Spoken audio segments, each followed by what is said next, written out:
Conformément à la demande, je vais me présenter. Je suis prêtre marianiste. Je m'appelle le père Jean-Louis Barré.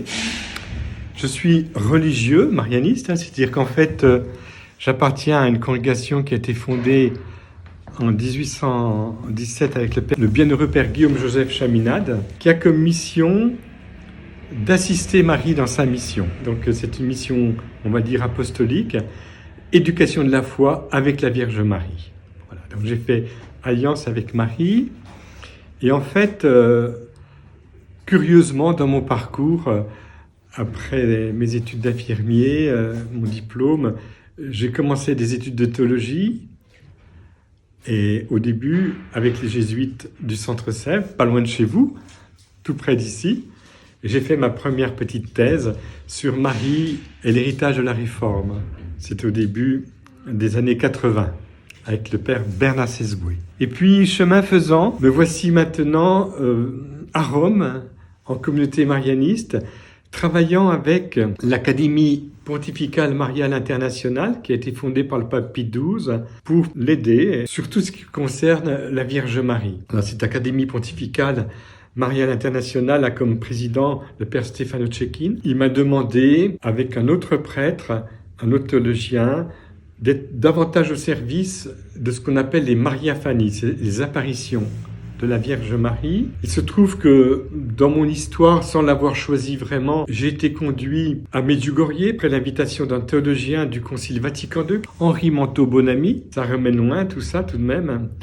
Et suite à la découverte de Medjugorje en 1986, je suis allé à Kibeho, au Rwanda, où j'ai assisté à l'apparition de la Vierge Marie à Alphonsine Mumureke, le 28 novembre 1986. J'ai fait des enregistrements, j'ai pris des photos, et en fait, gardant le contact avec l'évêque du lieu, Monseigneur Gamani, j'ai suivi l'évolution et il m'écrivait que bientôt on allait reconnaître le lieu comme pèlerinage marial, première étape, donc à Kibeho, et puis l'autre étape, on allait reconnaître l'authenticité des apparitions de la mère du Verbe, comme se présente Marie à Kibeho, Rwanda. C'était pour moi un beau cadeau, puisque la Vierge Marie elle-même a dit à Alphonsine, durant l'apparition, que nous étions 3 de France à venir ensemble, un frère et une sœur, professeurs de musique, et moi-même.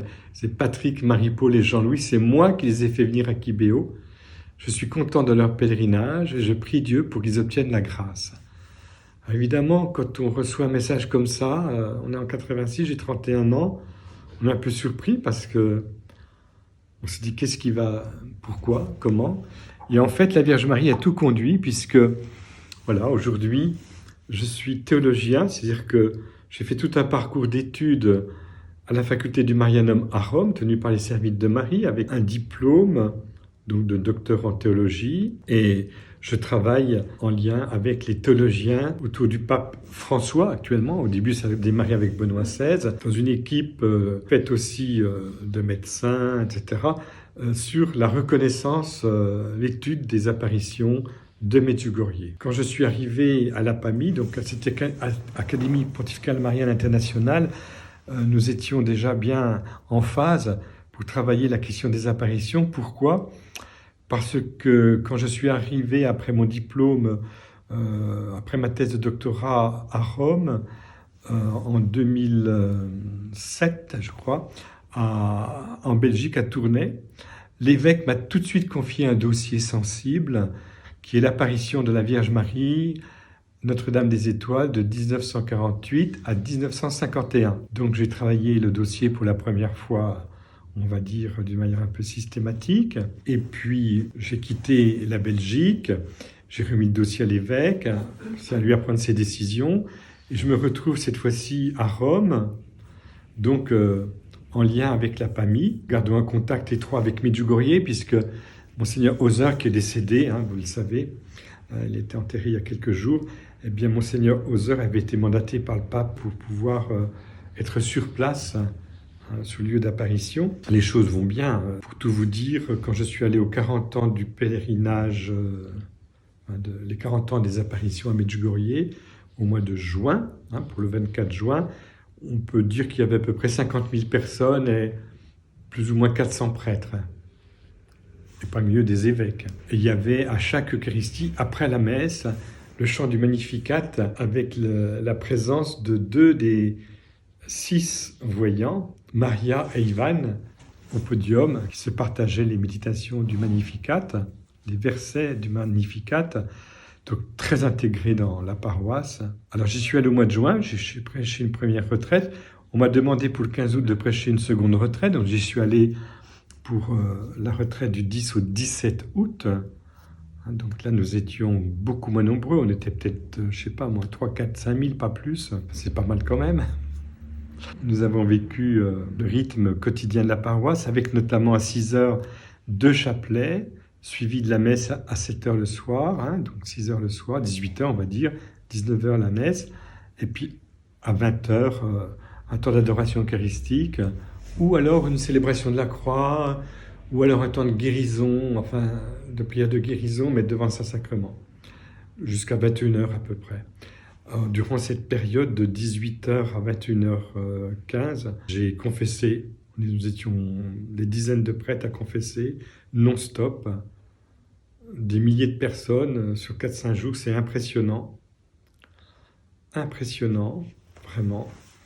Et puis donc, je suis revenu à Paris et avant de retourner à Rome, comme convenu avec Claire, votre petite fille, j'ai décidé de poursuivre mon séjour en France pour pouvoir vous rencontrer. Donc, je suis là quelques jours, je vais repartir mardi. Donc, comme théologien, je travaille aussi pour la cause d'un futur candidat à la sainteté, si je puis dire. Donc, on va introduire la cause. C'est un prêtre marianiste qui s'appelle le père Raymond Alter, qui était allé à Medjugorje avec moi d'ailleurs avant que j'entre au noviciat. Un prêtre qui avait des charismes, il a été connu pour ses charismes de guérison, d'exorcisme, de libération. Un prêtre qui accueille beaucoup, une grande bonté, une grande humilité. Donc on travaille depuis plusieurs années sur ces conférences, sur les témoignages reçus des personnes. Un gros travail et je m'y attelle toujours puisque je suis en train de conclure bientôt la biographie qu'on espère publier si Dieu le veut. Une biographie de 300 pages. Il y en a une plus petite qui est destinée aux évêques qui vont étudier le dossier. Et en même temps, je suis tout proche de la famille puisqu'il se trouve que fortuitement, ma communauté habite de l'autre côté de la rue. c'est pas mal, hein, à côté de Saint-Jean-de-Latran. Et voilà. Je voudrais vous remercier, Madame Schmitt, pour votre accueil parce qu'en fait, j'étais en contact avec donc Claire depuis des années dans le cadre justement de la communion Jéricho-Raymond Alter par un groupe de prière où nous disons le chapelet le soir. Et puis, elle m'a mis en contact avec son papa, donc votre Jean. L'idée est la suivante. Donc, je filme parce que quand je suis parti de Chambéry ce matin, quelqu'un qui vous connaît bien, qui connaît bien Claire, me disait « Oh, surtout, il faut faire un beau film parce que Madame Schmitt, elle ne doit pas être toute jeune et tu dois être certainement très favorisée de pouvoir... bénéficier de cette interview avec elle. » Alors elle était très contente. Elle me disait qu'il y avait beaucoup de documents vidéo, d'enregistrements déjà à la disposition de la cause de San Damiano avec vous. Donc je sais que je ne suis pas le premier et peut-être pas le dernier à vous filmer. Mais pour moi c'est un honneur d'être avec vous. C'est une grande joie.